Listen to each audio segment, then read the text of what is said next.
Hello everyone, welcome to learning science. आज हम जो है superposition of two collinear harmonic oscillation of same frequencies के बारे में पढ़ेंगे। तो सबसे पहले हम कंसिडर करते हैं एक केस को जिसमें दो सिंपल हार्मोनिक मोशंस होता है और वो दोनों हार्मोनिक मोशंस का जो फ्रीक्वेंसी है वो सेम है। फ्रीक्वेंसी सेम है का मतलब है कि जो पीरियड है जिसमें वो मूव करता है एक पॉजिटिव एक्स एक्सिस के डायरेक्शन में वो सेम है। और इन दोनों मोशंस का जो एम्पलीट्यूड है वो अलग है।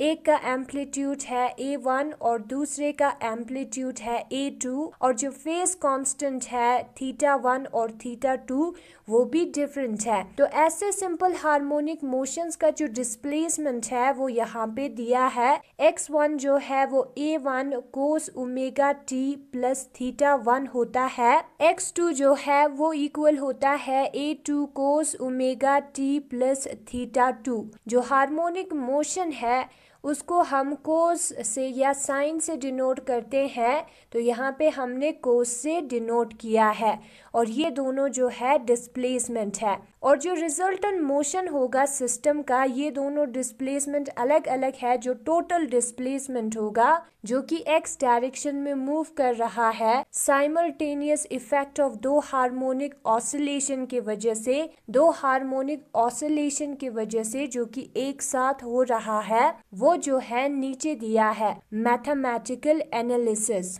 प्रिंसिपल ऑफ सुपरपोजिशन के मुताबिक जो रिजल्टेंट डिस्प्लेसमेंट है वो इंडिविजुअल डिस्प्लेसमेंट के सम के बराबर होगा। यानी कि जो रिजल्टेंट डिस्प्लेसमेंट x है वो x1 प्लस x2 होगा, जहाँ पे x1 और x2 जो है वो इंडिविजुअल डिस्प्लेसमेंट है। फिर उसके बाद हम x1 का वैल्यू इक्वेशन नंबर फर्स्ट से देखकर पुट करेंगे इसी फॉर्मूला में, और x2 का भी वैल्यू पुट करेंगे।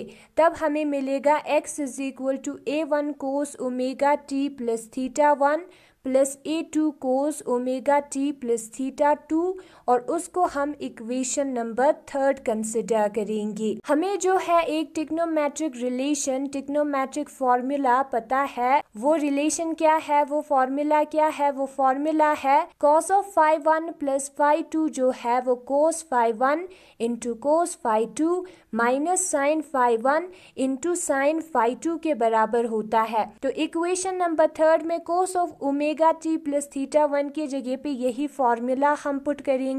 cos ओमेगा t प्लस θ1 जो है वो बराबर होगा cos omega t cos θ1 minus sine omega t sine θ1, और A1 पहले से है तो वहीं पे रहेगा।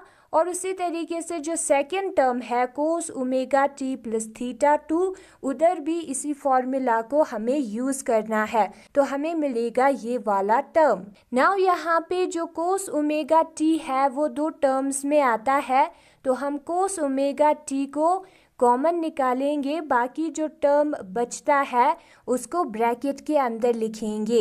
और उसी तरीके से साइन ओमेगा टी जो है वो दो बार आता है, तो साइन ओमेगा टी को हम कॉमन निकालेंगे और बाकी के जो टर्म बचता है उसको हम ब्रैकेट में लिखेंगे। और यहाँ पे माइनस भी आता है दोनों टर्म्स में, तो माइनस को भी हम कॉमन निकालेंगे। फिर उसके बाद हमें पुट करना है A1 cos θ1 plus A2 cos θ2 के जगह पे A cos θ, और उसको हम इक्वेशन नंबर फिफ्थ कंसिडर करते हैं। और A1 sin θ1 plus A2 sin θ2 के जगह पे A sin θ, यहाँ पे जो सबस्क्रिप्ट है 1 उसको हमें नहीं लिखना है, 1 2 को ऐसे याद रख सकते हैं, ठीक है। तो हमने जो है ये पुट किया है अपनी तरफ से, इसको हमने पुट किया है। A और थीटा जो है वो कांस्टेंट है जिसको हमें निकालना है। अब हम क्या करेंगे, जो इक्वेशन नंबर फोर्थ है उधर ये जो वैल्यूज है उसको पुट करेंगे। A1 cos θ1 plus A2 cos θ2 के जगह पे A cos θ पुट करेंगे, और A1 sin θ1 plus A2 sin θ2 के जगह पे A sin θ पुट करेंगे। तो हमारा x जो है वो बराबर आएगा A cos omega t cos θ minus A sin omega t sin θ, और x इक्वल होगा A cos omega t plus theta के। यही जो फॉर्मूला है, ट्रिग्नोमेट्रिक रिलेशन है, उसी को हमने यूज़ किया है और ये है हमारा इक्वेशन नंबर 7। और ये जो इक्वेशन नंबर 7 है वो हमें रिजल्टेंट डिस्प्लेसमेंट के बारे में बताता है। और यहाँ पे एम्पलीट्यूड जो है वो a है और थीटा जो है वो फेज कांस्टेंट है। जो एंगुलर फ्रीक्वेंसी होगा रिजल्टिंग मोशन का वो इंडिविजुअल हार्मोनिक ऑसिलेशन से सेम होगा। पहले जो एंगुलर फ्रीक्वेंसी था इंडिविजुअल जो अलग दो हार्मोनिक ऑसिलेशन हो रहा था, वही रिजल्टेंट जो मोशन है, रिजल्टिंग जो मोशन है उसका भी एंगुलर फ्रीक्वेंसी होगा। नाउ हम यहाँ पे a विच इज एम्पलीट्यूड और थीटा को निकालते हैं, ठीक है। और उसको निकालने के लिए हम इक्वेशन नंबर 5 और इक्वेशन नंबर 6 का यूज करेंगे। सबसे पहले हमें स्क्वायर और ऐड करना है इक्वेशन नंबर 5 और इक्वेशन नंबर 6 को।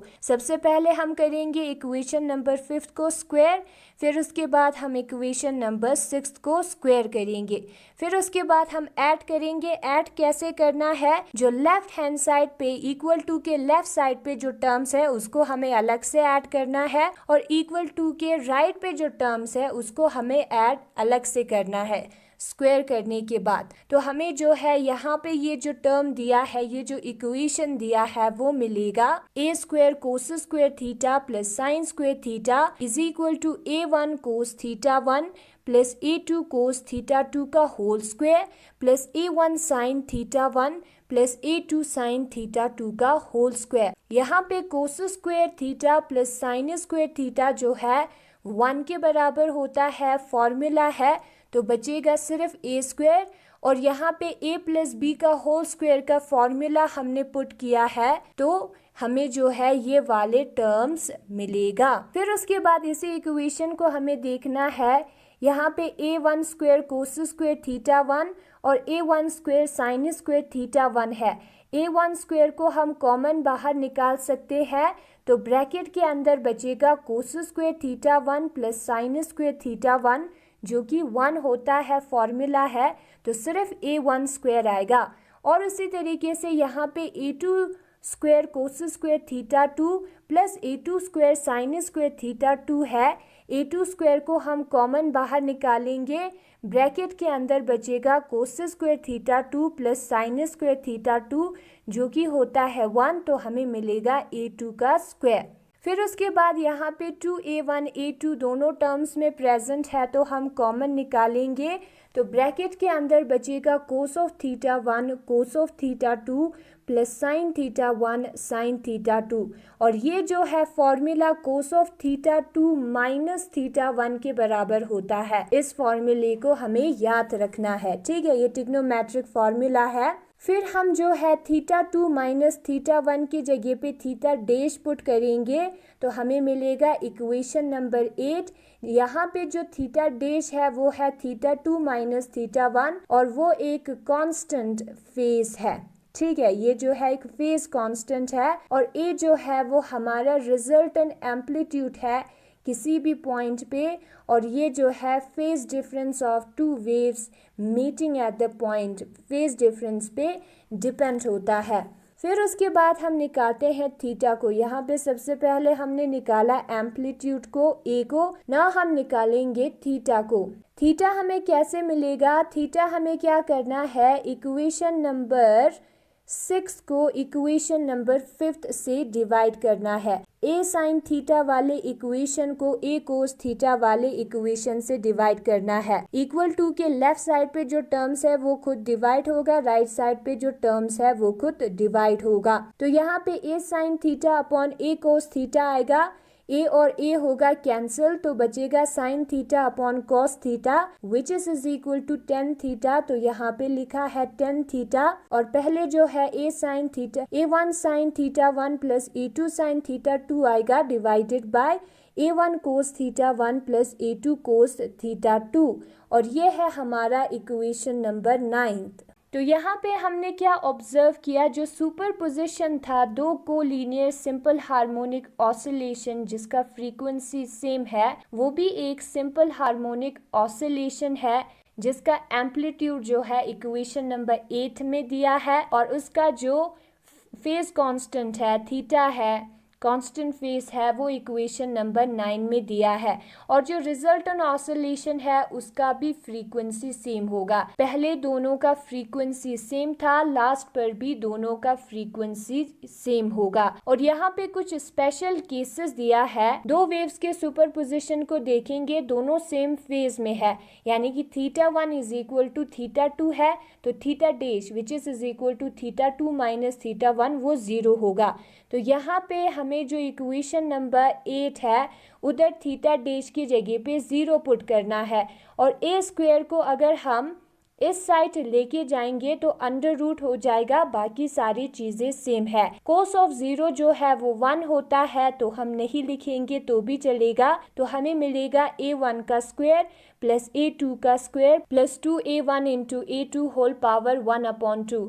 और ये जो ब्रैकेट के अंदर टर्म है वो a प्लस बी के होल स्क्वायर का फॉर्मूला है। तो यहाँ पे a1 प्लस a2 का होल स्क्वायर का फॉर्मूला होगा, जिसके बाहर अंडर रूट भी प्रेजेंट है, हो जाएगा स्क्वायर और अंडर रूट कैंसिल, तो हमें मिलेगा a is equal to a1 plus a2, और वो है हमारा इक्वेशन नंबर 10। फिर उसके बाद हम दूसरे केस को कंसिडर करेंगे, जिसमें जो दोनों वेव्स है वो सुपर इम्पोज तो होता है लेकिन दोनों ऑपोजिट डायरेक्शन में है। तो इस केस में जो थीटा डैश है वो क्या होगा, पाई होगा। जब ऑपोजिट डायरेक्शन में होता है तो थीटा डैश जो है वो पाई होता है। तो रिजल्टेंट एम्पलीट्यूड निकालने के लिए हमें इक्वेशन नंबर 8 को कंसिडर करना है, और वहां पे थीटा डैश की जगह पे पाई को पुट करना है। कोस ऑफ पाई -1 आता है, तो यहाँ पे -2a1 इंटू a2 आएगा, क्योंकि 2 इंटू -1 होता है -2, a1 और a2 वैसे ही रहेगा। और ये जो है a माइनस बी के होल स्क्वायर का फॉर्मूला है, ऊपर अंडर रूट है, तो 2 और 2 होगा कैंसिल, तो हमें मिलेगा a1 माइनस a2।